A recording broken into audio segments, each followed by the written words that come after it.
Yo, yo, yo, yo, what's up, everybody, man? Y'all know who this is. It's the Golden Voice. It's your boy Maul.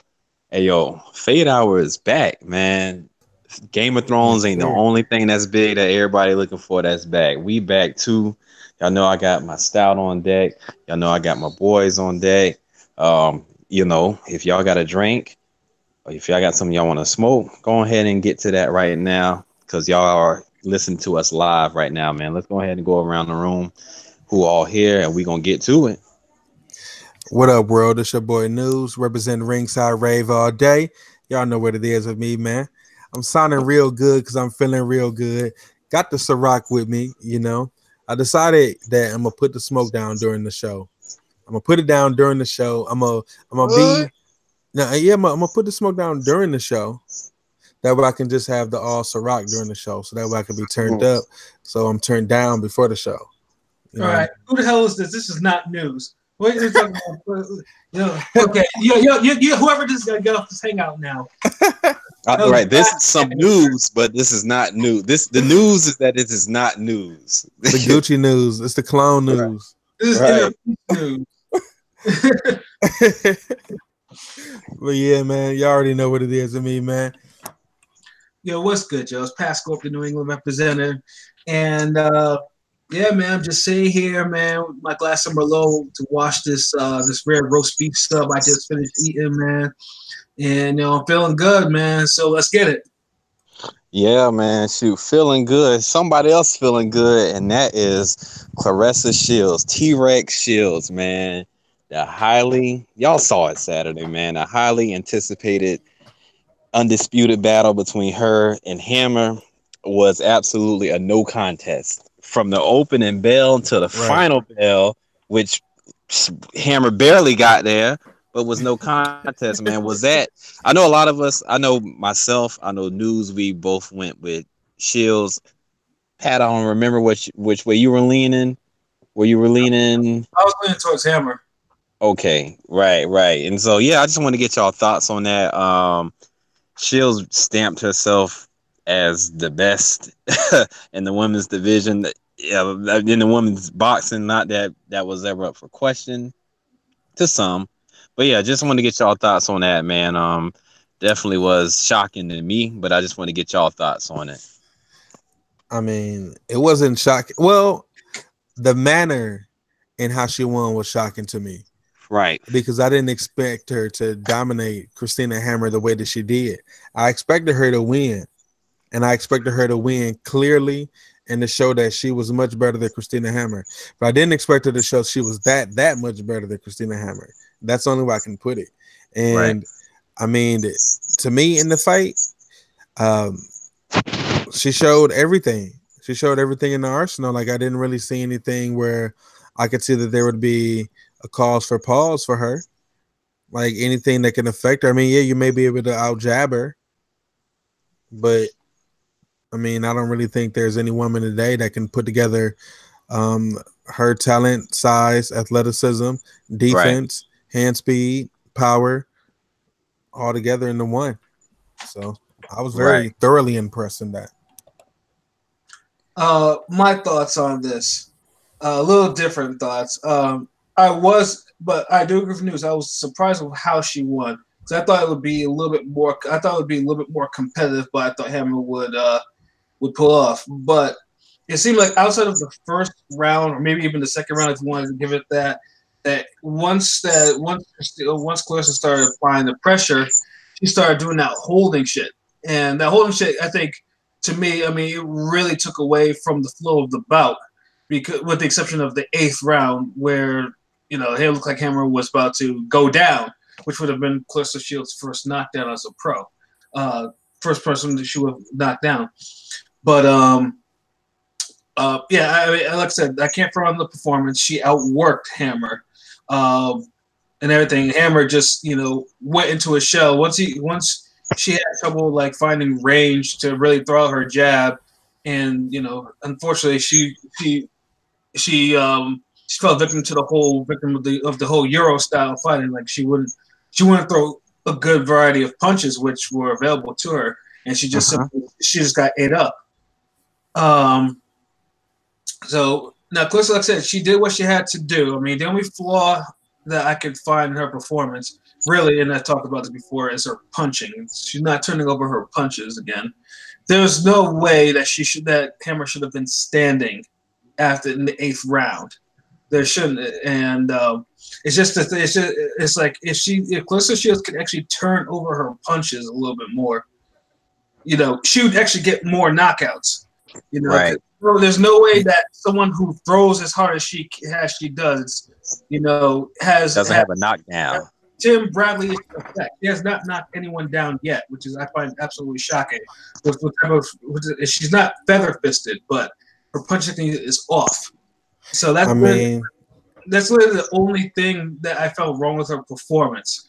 But other than that, she did show improved defense. I mean, she wasn't getting caught like she was in the Gabriel's fight. And Hammer, like I said, she ate Hammer up because, when Hammer just couldn't adjust. So, I mean, kudos to her. She unified all 4 middleweight belts at women's. Right. And I the reason why I picked Shields going into the fight and it played out is just that I didn't see Hammer having the quickness to neutralize Shields. You know what I'm saying? Like, that was just like my big advantage. Because when I watched a few of Hammer's previous fights, like, she's technically sound. And what's crazy is that she's probably more than likely still the second best fighter pound for pound in women's boxing. Maybe her or Katie Taylor or Cecilia. But, like, Shields clearly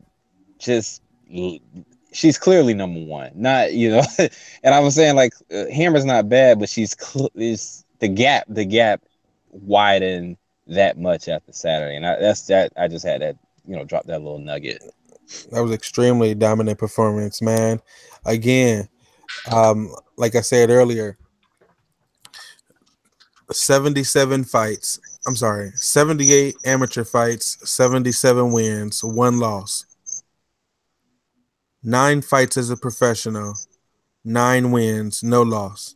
And one thing, and not to cut you off, she did mention in the post fight that she would be willing to fight the girl who beat her in the amateurs if they can make that happen, just so she can avenge that L.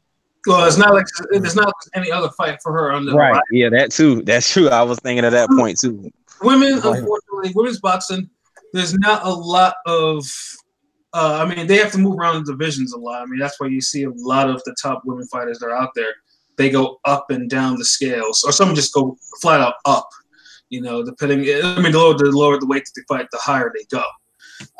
So I mean, it's not like they could just sit there and just fight whoever. I mean, they have to literally take the fights that probably make financial sense. Mm-hmm. What about this though? Do you think that the fact that she just unified the undisputed middleweight division, right? She still has 2 belts at super middle. Yeah. So she did the harder part, which is unify the lower division first. Mm-hmm. And it's only a matter of time before she's going to move up and finish the other 2 at super middle. Just go up to heavyweight if there's anything else. Go to UFC. Shit, go to UFC. That's going to be her nickname. Go Clarissa, go. Go to UFC and go and take over that shit. I don't know, man, but yeah, kudos to her, man. It was a dominating performance. But that wasn't even the only. I just want to see if you guys have any lasting thoughts or impressions on that, because I was going to transition to a fight that Pat saw on DAZN with Mugi and Hogan. But before we get to that, I just didn't know if you guys wanted to touch on Clarissa Shields just a little bit more. Well, the way you said that was. Oh, go ahead, News. Oh no, you can go ahead and say it. Now I know right now. I mean, there's a whole argument going on with Clarissa Shields right now with the the GWOAT, greatest woman of all time thing. I know there's a whole bunch of side arguments that have been going around in different various social news. That's news on Leon. Now, and like I said, I mean, I personally don't think there is one in boxing, past or present now. And Clarissa, I just need to see what she has done, what she finishes, where she ends up at the end of her career in terms of really being able to rate her. Because, like I said, women's boxing is women's boxing. The unfortunate thing with women's boxing is there's few that actually really become superstars and then there's few that actually have the marquee fights that people remember them by. I mean, everyone and like I said with Layla Ali, I love Layla Ali, but one of the biggest issue with her is she avoided someone in her prime that was in her division, in Ann Wolfe, and that hurt. And even though she was good, she was a damn good fighter. She never fought her at that weight. Ann Wolfe had at least Vonda Ward, but after she nearly killed Vonda Ward, she never got a significant fight after that, which was messed up. You have Christy Martin, who spent years on the Tyson undercards until she got old, and then she had that incident where her husband/trainer tried to kill her, and then she got some of the names like Mia St. John and Layla Ali, and she was worn out and beat up by then. And that's the issue with women's fighters, like, is not maybe not for their own, but just they don't have, like, the memorable fights that do happen, they just don't happen for them, or they don't, like, either they don't happen or they happen at the wrong time. So that's why I want to see where Clarissa Shields, how her career actually plays out before we say anything like, she's the greatest women fighter of all time. I mean, I just look at her resume. I just don't see anybody who has a resume at this particular time. And like I said, she's the only person who was undisputed champion in one division and also has the opportunity to do it in another division. I think if she does that, then I don't think there really should be an argument for her not to be the greatest. I don't think there's that many men that ever was undisputed champion in two different divisions. She's already done one. She's halfway to the other one. So it's like, and then you add the amateur career, 77-1, the 2 world championships, the 2 Olympic gold medals. And that's one argument. I want the Olympic gold medals. Unfortunately, like I said, women's boxing's only been around for 2 Olympics, so it's not. I mean, the other women fighters that have known, there was no such thing as Olympics. So that's the thing. Like, an Olympic gold medal for women, you can't really hold it. You can't really weigh it against, because there's only 4 fighters that actually have gold medals in women's boxing. 2 and 2 of them to have 2 each. So it's like you can't really. I mean, gold medals is a nice accomplishment, but it can't really hold weight with the other women boxers of the past because they never had a chance to go to the Olympics. Yeah, I mean, that may be true too, but I mean, like I said, for me, just even her dominance and what she's saying. I mean, no disrespect, but Ann Wolfe's resume wasn't the same as hers, and it may be from the Olympics and stuff like that. But no, I don't see anybody beating Clarissa Shields. Hey, I think P in there too, man. P, go ahead and introduce yourself. You should see I know you hear where we at in this conversation. Go ahead and drop your thoughts. We talking about the fight, our thoughts on the fight, and then we just kind of transition to the GOAT conversation. All right. What up, y'all? This is your boy P. You already know. Repping Ringside Rave and Bodega Boxing. A little late, but better late than never. Appreciate you joining us, bro. No problem. But the fight was a one-sided ass whooping. Fucking Shields just proved that she was just way better than Hammer. Hammer just had the jab, and when she couldn't hit that was basically it. Like, she just neutralized the jab after that first round, and it was all downhill from there. I thought Hammer was going to get stopped a couple of times. There was one time where you could tell she was definitely hurt. She was feeling it, and that came very close. She even she spit her mouthpiece out, trying to look for a way out. Like, that was corny to me. Like, so I said corny. Yeah, I was corny to me. Like, she would spit the mouthpiece out, and then she's like, she's looking. Yeah, she was looking at the ref, like, why? Oh, I spit the mouthpiece out. You're supposed to stop the fight. Like, stop the fight and give me a break. Like, nah, come on. That was some bullshit. Yeah. So I definitely lost a little bit of respect for Hammer for that, because I don't like those kind of moves. So, but it is what it is. Shields showed that she's definitely one of the best ever. As far as the GWOT, see, the problem is I don't have it. See, the thing is, I don't have an issue with her calling herself the greatest, because A, Like, you're supposed to think you're the best. Like, if you ain't the best, if you don't think you're the best, then what the hell you? I've always felt like that. If you don't think you're the best, then what the hell are you doing? Like, and honestly, like all this stuff, like I look at the G Woe at the same way I look at TBE. It's a catchphrase. It's a moniker. Like, it's more of like a trademark than anything else. So if she wants to call herself the G Woe, then that's fine. Her resume is definitely up there. Although, I mean, it's hard to really compare all these women fighters because women's boxing has not been out as long as, you know, men's fighting. Plus, you look at like how it was so primitive. It was so like the talent pool was so shallow back in the day. So it's almost one of those where you want to comparing the two eras. It's like, yeah, that era back in the day sucked as far as like talent pool went. No disrespect to the women fighters of the past, but that pool was very shallow. But I have no issue with anybody calling, you know, Shields the G-Woe.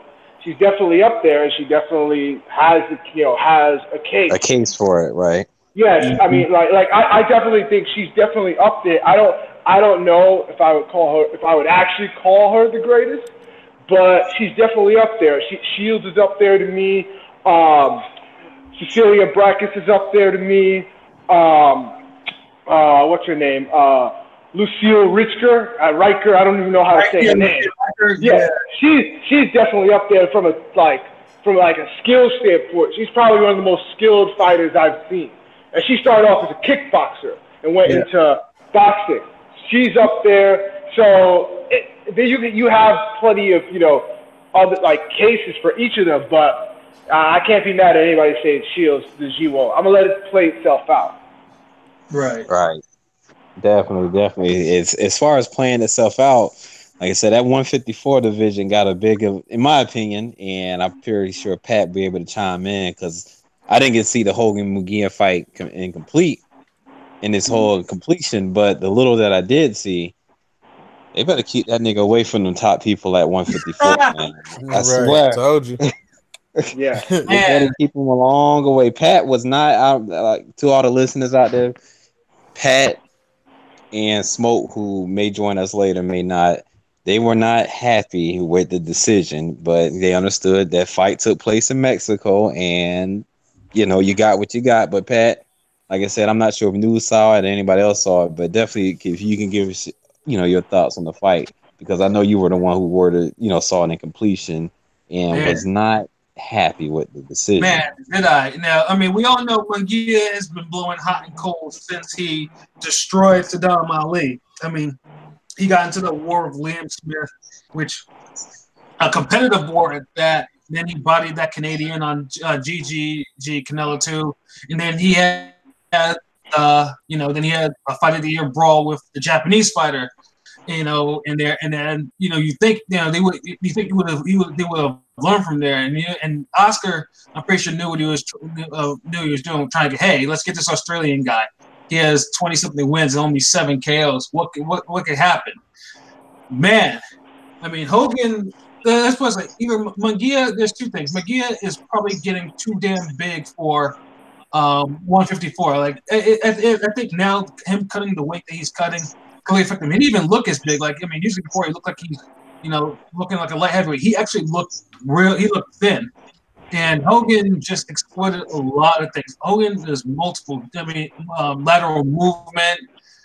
He started footwork and the jab. He kept Munguia in bay, and it wouldn't let him like get off those crazy ass combinations like the throw. Right. But in the second half of the fight, though, he started holding his ground, and you know he traded punches when he wasn't even rocked, and what Smoke said in the 11th round he had him moonwalking with an overhand right. Like he blasted. It was just one overhand right, and Munguia just buckled. He went all the way back. You know, the nigga was a smooth criminal that night with that moonwalk. Is it one of them things where like Munguia is being we paying more attention to him because he got a belt, You know what I'm saying? Like, could be a case like he won a belt kind of since too soon, and his flaws is being magnified he a because he's bum to me. spotlighted. I feel like I don't care what people say. you know what? You know what's funny? So you see what I'm trying to say? P, you see what I'm saying? Like he won a belt, and now he's spotlighted as a champion, but he's kind of technically not ready in a sense. No. And now we can kind of just point out his flaws because he's spotlighted more, as opposed to if he never got the title shot and never got the belt, he could work on this shit behind the scenes and be a more finished product. Yeah, my bad to cut you off. I just wanted to make sure I clarify what I was trying to say. Oh man, no problem, man. But yeah, no, it was just like I scored the fight 116-112 for Hogan. I mean, and like it was clear as day that Munguia lost this damn fight, you know. And like I said, like, when first they announced the draw, I was like, okay, so we're gonna get a majority draw or majority decision or majority draw or some sort of crazy draw. And then they rattled off the other scores. Like I think it was like 116, 112, and 115, 130. It was like, okay, those are scores I would expect Hogan to get. But they really did that dramatic that pause, and they announced it. I was just like, you've got to be fucking kidding me. You know, I mean, it's unfortunate though, but he definitely got the Golden Boy decision because he didn't win that goddamn fight whatsoever. Who the hell doesn't get the Golden Boy decision? That's kind of go ahead, P. I didn't mean to cut you off. Go ahead and get your thoughts on P. I was just gonna say, like every Golden Boy fighter has the one Golden Boy Monopoly get out of jail free card. Like it's everyone. In some cases, like 2 or 3. But from what I saw from the fight, I didn't get to see the whole fight. I saw like bits and pieces. I was busy, so I had the chance to sit down and watch the whole thing. But Munguia looked like shit. Like, I felt like he lost that. I also felt like he lost that fight. From like what I've seen, he lost that fight. And if not, it looked really bad regardless. Like, it's funny because now we're just, as time has gone by, now we're getting to see more of what Munguia is about. And it's like, he should be getting better, and he's regressing instead of progressing. And the thing with that though, P, is too, like he fights frequently. He's not one of them cats. He fights pretty frequently. And you think someone who fights as much as he does would actually improve each fight, but he's just got too comfortable just walking through people. That's what I'm saying. That's what I was thinking. Like, cause I think he fell in love with what he was doing before, and it's not going to work against everybody. Like, you're not just fighting Saddam Ali every night. You're not fighting a blown up 147 guy. Like, you're not just going to walk through everybody. Like, I don't think he's that good. Period, man. And what's funny? I think he has just the Golden Boy promotion behind it, and I think he has the next Canelo opponent buzz behind him, and that's it. I don't think he's that good at all. It's funny, Mo. You were saying before, like, how what got him to this point, and it's funny. I was thinking, and it's just me. Maybe it's just me. It's funny because what really got eyes on him, in my opinion, or at least ears, was fucking unintentionally Triple G. Because remember, Triple G, because he was supposed to, because they wanted Triple G. Triple G was supposed to fight Munguia, and everybody was like, who the fuck is Munguia? Right. Like, wasn't it the WBC that was like, no? Wasn't it them who was like, the WBC said, no, not at all. Like, and the funny part was like, people was like, who the fuck is Munguia? And then they see him fight Saddam Ali, and they're like, oh, it's a good thing, like insinuating, oh, it's a good thing that they didn't make that fight for Triple G, even though we really know that the good thing that they didn't make that fight because Munguia would get hurt, killed. He would. Even with Triple G getting older, you can't be, for someone who's not defensively responsible like Munguia, that shit would be bad for him. Like, I mean, he has a chin, like I said, I mean, it's like I said, he's getting rocked by people that don't even have 50% fail ratio. It's like, it's a narrow. I don't even think he could, like, you say he has a chin, but who has he fought that's a big puncher? Who has a puncher? Right. Yeah. Like a guy like Hurd or Charlo would have that motherfucker zombie walking. Fuck moonwalking. Right. He'll be zombie walking. Right. I told you, Hey, I Thriller don't even have Munguia top 5 at 154. Me neither. I He mean, just got a belt off somebody anybody else could have got a belt off of. yeah, I I don't mean, think he could. I don't Yeah. think he's that good. I mean, but he is exciting. Like I said, I mean, the 2 fights he's had this year were flat out brawls. Like they were nuts. But in the long run, for a young fighter, he's like only 22. He shouldn't be having these type of fights. You know, I mean, if you want to if he's fighting so much, I mean, you gotta really match make him well. And I was going to say that because I think you might have mentioned, online that you think he might be fighting too frequently or something in that regards, Pat. Yeah, and I think because he's fighting like 5 or 6 times a year now. Like, I mean, I'm thinking that they might need to curtail that a little bit. Get him to try to get maybe a new trainer that's kept to force him to change his style up a little bit. Before he get Fernando Vargas out in his bitch. Right. I don't even like Vargas. I don't know. I don't even really like his style that much. Like it works against smaller guys and like lower level guys, and now we can't even know if it's really working against lower level guys. But like he needs to somebody get he's not really all filled out like as a puncher. Like he doesn't I don't know. He needs a trainer to really get him to really throw more efficient punching and just I don't know. I don't feel like he's getting when I watch him. I don't feel like he's getting the best out of his punches. Kell Brook will beat him, in my opinion. Mm-hmm. If Kell doesn't get his eyes knocked out, right? That's another story altogether. Right. Yeah. So yeah, I mean, it's pretty much like obviously, I think Hogan is trying to petition for the rematch, and he should get one. I mean, either that or you gotta hope that Munguia fails a drug test, or something like that. But he's not getting a rematch, y'all. We know that. Nah. Come on, man. I see that Hogan ain't wasting no Canelo food. Ben Hogan. Yeah. You sound like a politician, man. I swear. Was it David Hogan or what was it? Hogan. I don't know. I don't trust David Hogan. We gonna fight in Australia. No, you ain't.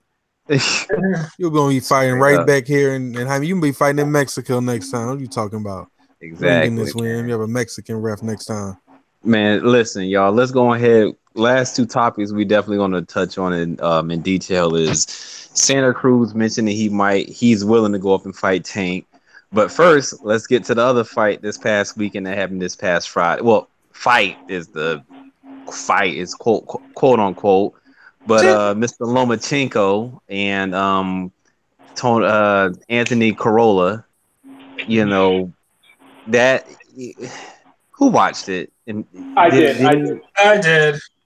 Unfortunately, I watched it excitedly. It was all the mismatch. It was another masterful performance, dominant, legendary. Add to the highlight reel. All the other objectives. Come on, dude. Come on. What's going on, y'all? I guess the 2003 Corolla. Right. Exactly. That's what you're supposed to do to you. So let's stop it. That's right. Ain't that what it did? Man, that whole we all called it prior to that, but on, man. You heard ESPN trying to pump them up to the casuals, man. You heard how ESPN was doubling down on the praise. All I gotta say is, what the hell else is next for Loma? I don't even care about the fight. We know what that was. It wasn't even worth talking about. What the fuck is next, man? The thing with Lomachenko is he dislocated his knuckle on the knockout shot. So he's out for like a couple months, give or take. Man, that man Ukrainian. He Ukrainian. He'll be back in May. All right, say what you want. out a couple of months for a knuckle? I don't know. Yeah, he need him when you dropping them bombs. Yeah, yes. It's not like he's not like he's has hands of steel. Like he has hand issues before, so you just can't rush him back in. And the shoulder issues too.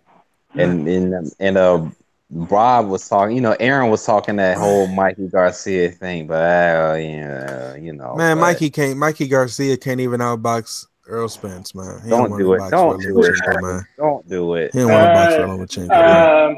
I don't even. Can Skinny Fat Boy even make 135 anymore? No disrespect, but no.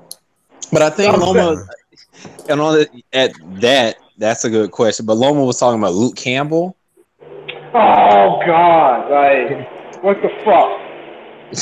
He mentioned him in the press conference. I don't know if that just fluff to get the the British The people zone opponent. excited, but yeah, I mean, right. it's I not a think bad fight.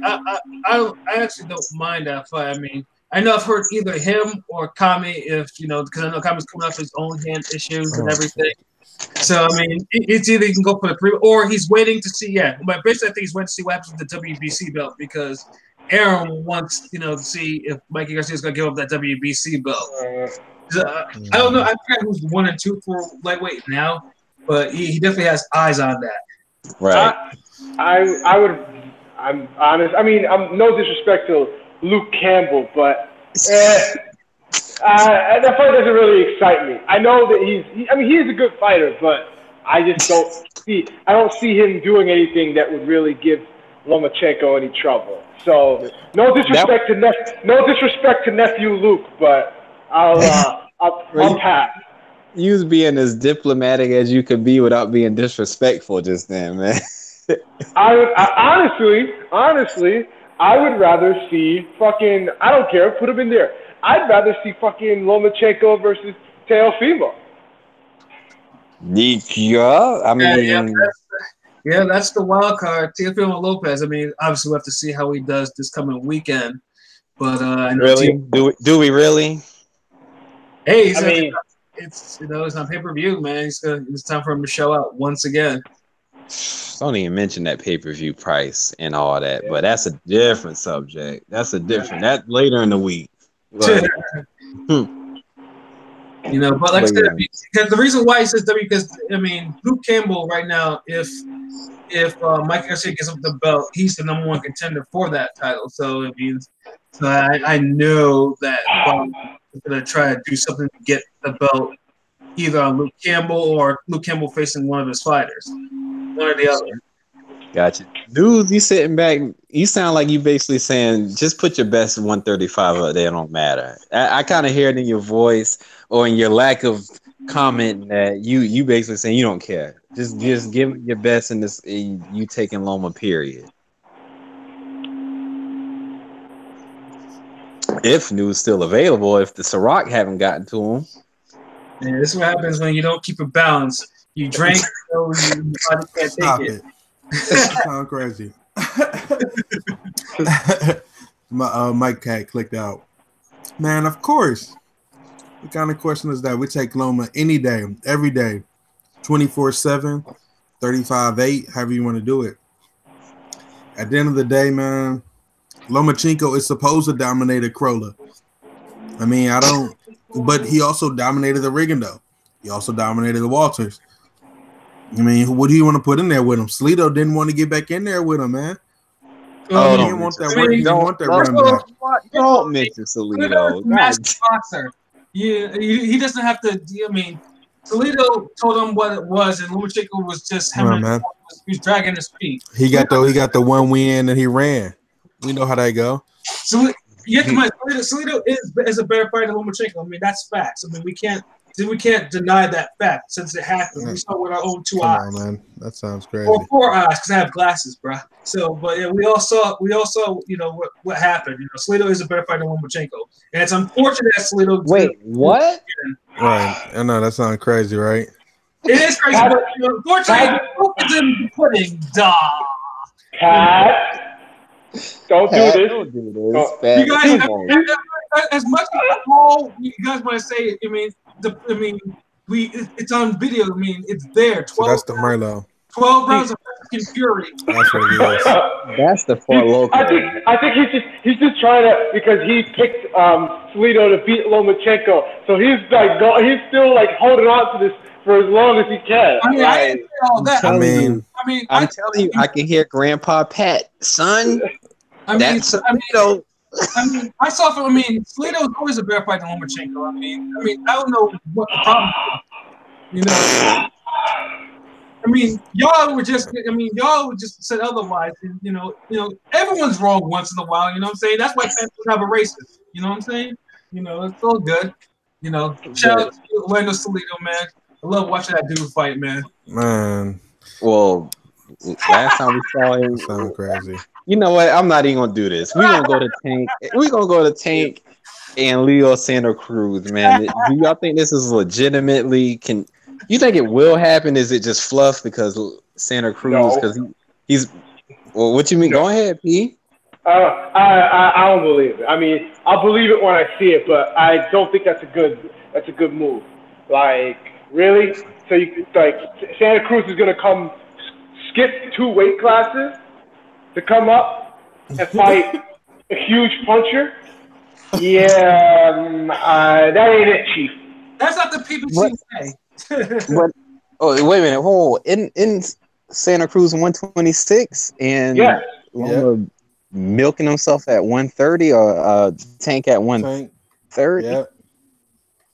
I could see it. I mean, I it's could one see it up, but- happening on a Floyd card, if anything. But other than that, I don't see Al Heyman advising Tank to take that. I mean, sorry, advising Leo Santa Cruz to take that fight because Santa Cruz is a big draw, especially for the featherweight division. He's being a Mexican fighter in the California area. He always does great numbers on TV and in the venue. So him Tank, taking that type of loss to Tank would be bad for his career because Tank is not going to just beat Leo Santa Cruz. Tank is literally going to knock Leo Santa Cruz out. Leo Santa Cruz doesn't have the defense to get away from Tank. is Tank just being avoided? Like, what the fuck, man? Like, Man, Tank right now. There are talks of Tank facing fucking Gamboa. I don't know what the fuck's going on with Tank. that's what I'm saying. Like, what the fuck, man? I mean, Tank is just. I mean, I don't understand right now. Tank should have been gone in the mix with the other 130 champions, but he's facing fucking Gamboa next. That's what the negotiations are. Man, I mean, Right. niggas, them niggas is lost. You know, I'm tired of these niggas. I don't. Yeah, man. Free Tank. We've been saying it for damn near a year. That's all I can say, man. We've been saying it since back when, man. Go ahead, P. I was just gonna say, as a former semi-still stan of Gamboa, I really don't want to see his brains getting mushed up. So, yeah, I'm hoping that doesn't happen. Man, y'all schooled me on Gamboa, man, because like when I got back into it in 2015, he was still highly talked about, and now it's like everybody throwing him to the bushes. 2015, no. 2015, he was all washed up by then. What? Damn. What? But 2000 when? 2000? Yeah, he was kind of on the downslide by then. But like in his prime, like in featherweight, oh my God, he was amazing. He was amazing. Lightning fast hands, that Cuban boxing, like he was amazing. Like I feel like he kind of like he was like he didn't have the power that Tank had, but like he was like a little bit like a Tank, a little bit of Tank style before Tank was around. So, but without the steroids, unfortunately. Yeah, but y'all school me and also the listeners who may not be as deeply, not as got the history that y'all got. Because I look at Gamboa record and I'm like, damn, nigga talking like he got 8 losses or something, but he only got what 2 official losses or 3 maybe. So like, if y'all can school us why y'all have cooled on him. The weight games. Yeah, it was the weight. And I gotta say this, and we gotta get ready to wrap up the show, but it was the weight with him. Also, just the inactivity. Yeah, he got caught up in the whole feud with Mayweather and 50 because he had the issues with Top Rank. So I don't know if you remember that. I think that he had the issues with Top Rank, and so. When 50 and Floyd wanted to make their own boxing promotion together, and Gamboa is one of the guys that Mayweather wanted. And then when they had their falling out, 50 just took all the fighters. But because of that, he made that SMS shit and wasted Gamboa's time there because he couldn't get any fights. Like it was a waste of time. And then he couldn't even make 126 anymore. He already didn't have a good chin as is, like most Cuban fighters, so going up weight classes only made things even worse. So he was still very, very fast, but just like at 126, he was extremely fast. Yeah, he was super fast, and he did what Lomachenko couldn't do. Beat Salido clearly. Dominated. He dominated Salido. He dominated De Leon. Like, yeah, but the one thing that he's unfortunately linked with though is there was supposed to be a fight between him and Juan Ma when both were at their peaks, and this is a perfect example of why you don't milk a fight too long, because you end up with one fighter losing it all, and eventually the other fighter loses it all, and then the fight becomes shit. And I think that's the other thing that he's why people remember him at featherweight, because everyone was anticipating that fight, but Bob Arum won, milked that damn fight, and then Wamba, unfortunately, when it ran into Orlando Salido again, who ruined him in two brutal wars, and Wamba's, he's doing what he's doing now, but it's not pretty, and and it's just like Gamboa is like, what could have been. Because he was blazing fast for a featherweight, super fast, But now he's gold medalist, Olympic gold medalist. Yeah, But now he's. I honestly don't see him regaining any type of form now. I think it's a little bit too late, and a fight with Tank will most likely end to anything that he wants to do afterwards.